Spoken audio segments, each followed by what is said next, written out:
Bwana, huu mzigo unaanza hivi. Kuna mwamba hapa ambaye anaitwa Ellis. Sasa siku hiyo bwana Ellis alimpeleka mchumba wake nyumbani kwao.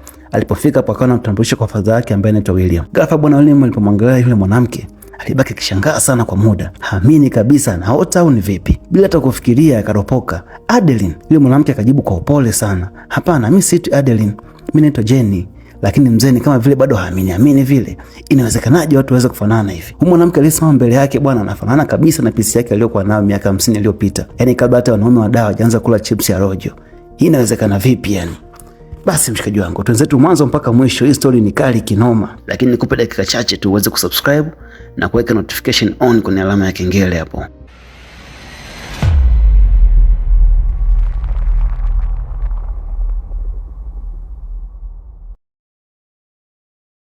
Jina halisi la huyu mrembo anaitwa Adeline Bowman na ni mwanamke mwenye elimu sana, asiye na mkuu wala nini. Lakini kwa sasa anafahamika kwa jina la Jennifer Larson. Ila kiuhalisia na ametumia majina mengi sana katika maisha yake. Alizaliwa mnamo mwaka 1908 na alipokuwa kabinti aliolewa na injinia mmoja hivi na walifanikiwa kupata mtoto mmoja wa kike ambaye walimuita Fleming.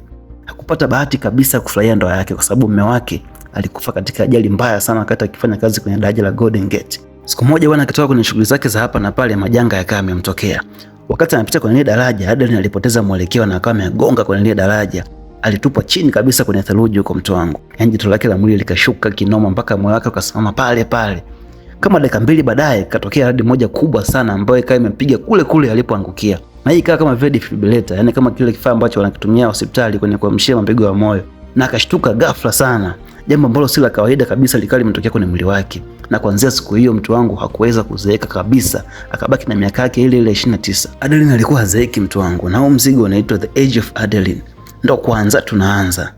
Hii hadi ilimchanganya sana Adeline. Alitumia miaka mingi sana kutafiti shida itakuwa ni nini, lakini hakupata kabisa jibu na mwisho wa siku ikabidi tu kubaliane na hali yake. Siku moja bwana akiwa kwenye safari zake za hapa na pale alikutana na afande mmoja hivi barabarani. Afande alishangaa sana kuona kwamba taarifa za umri wake hazifanani kabisa na muonekano wake. Yaani kama vile anategemea kuona kikongwe afu nakutana na sura ya Gen Z. Akaanza kuogopa sana na kutaka kutoroka nje ya nchi, lakini kabla hata hajafanya hivyo, FBI akawa ameshapata taarifa zake na wakaja wakamchukua ili aweze kumhoji vizuri. Wakati anazubazuba pale akapata nafasi na akawa amekimbia. Kesho asubuhi akaamua kufanya maamuzi magumu, akatimka zake Ulaya na akamwacha binti yake kwa kuhofia usalama wake. Lakini ilikuwa ni njia pekee sana ya kumlinda binti yake. Kwanza siku hiyo bwana Adeline akawa ni mtu wa kuhamahama tu ili asijulikane na kuanza kutia mashaka watu ambao wanaishi nao karibu. Na kila baada ya miaka 10 ilibidi abadilishe jina, anapoishi na mfumo wake wa maisha kabisa ili asigundulike. Tunarudi mpaka wakati wa sasa. Adeline kwa sasa anaishi kwenye apartment moja hivi akiwa na mbwa wake. Jioni moja rafiki yake alimwalika kwenye birthday. Bado anaonekana ni pisi ile ile na hapo umri wake unasoma miaka 106 mazee. Akiwa kumbini bwana ghafla kuna picha moja ukutani inamshtua kidogo. Picha ni ya zamani sana ikimwonyesha akiwa yeye na marafiki zake. Ilichukuliwa miaka ya zamani sana wakati wanafurahia yeye na marafiki zake. Jinsi ilivyo pisi Adeline, baadhi ya wanaume walijaribu kumfuata na kujaribu kumongelesha hapo mara 2-3 hivi, lakini alionekana kuwapuzia tu. Lakini Adeline akamwona mwamba mmoja hivi kwa mbali na alitokewa kuvutiwa naye sana. Wakaangaliana kwa sekunde hivi na hii ndo wanasemaga love at first sight au vipi. Ghafla bwana kuna mdada mmoja hivi anatokea na akawa amemkisi mchizi. Hii hali ilimkata sana Adeline. Wakati anaondoka ghafla mchizi alimwahi kabla hata lift haijasepa.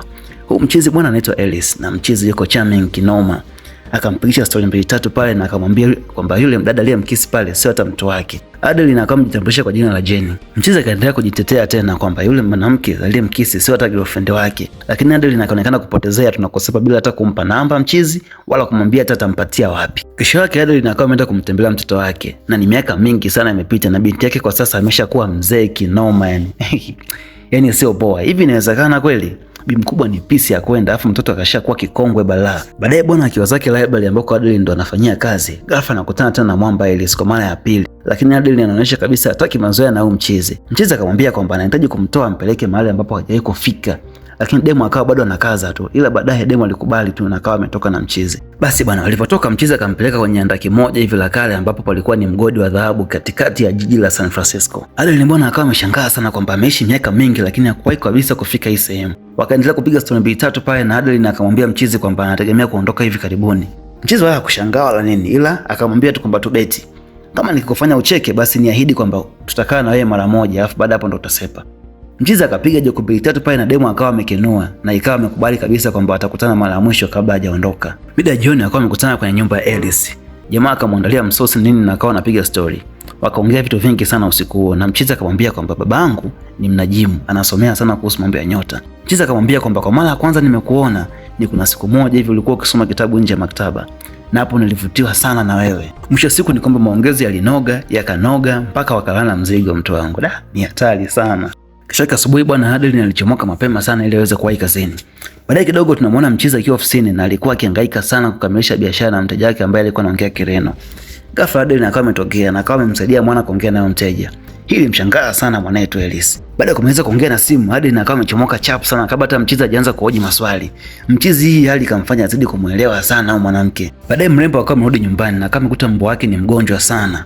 Akiwa hospitalini, daktari akamuelezea kwamba mbwa wake anasumbuliwa sana na ugonjwa wa kufeli kwa figo na hawezi tena kuchuja sumu mwilini mwake. Kumpoteza mbwa wake kunamtia Adeline simanzi kubwa sana, maana alikuwa ameshamzoea. Muda kidogo baadaye Mchizi anakuja na kumjulia hali akiwa ameshikilia maua.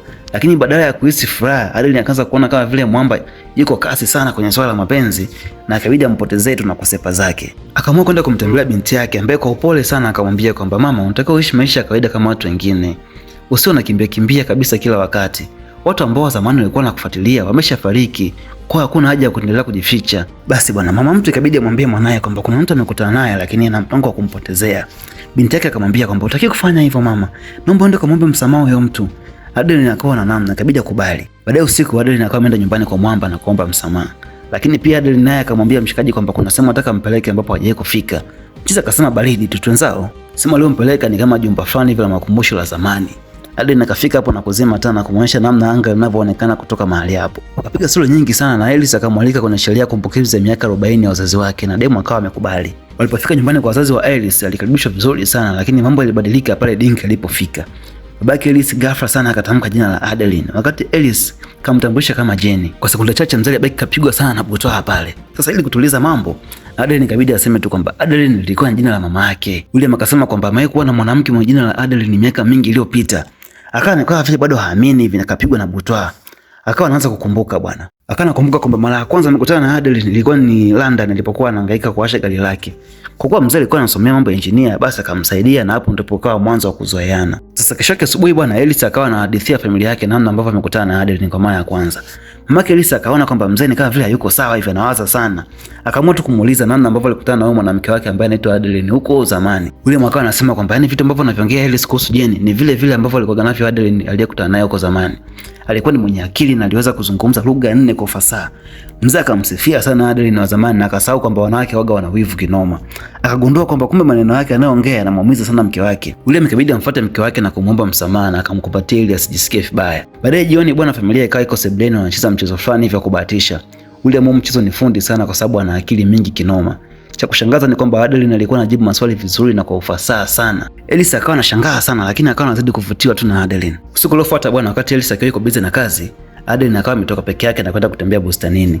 Huko bwana akamkuta William akiwa anatazama nyota kwa utulivu sana. Wakapiga story moja mbili tatu hapo kuhusu elimu ya nyota na Adeline ikabidi amuulize kwamba kwa nini project moja hapo amempa jina la Adeline.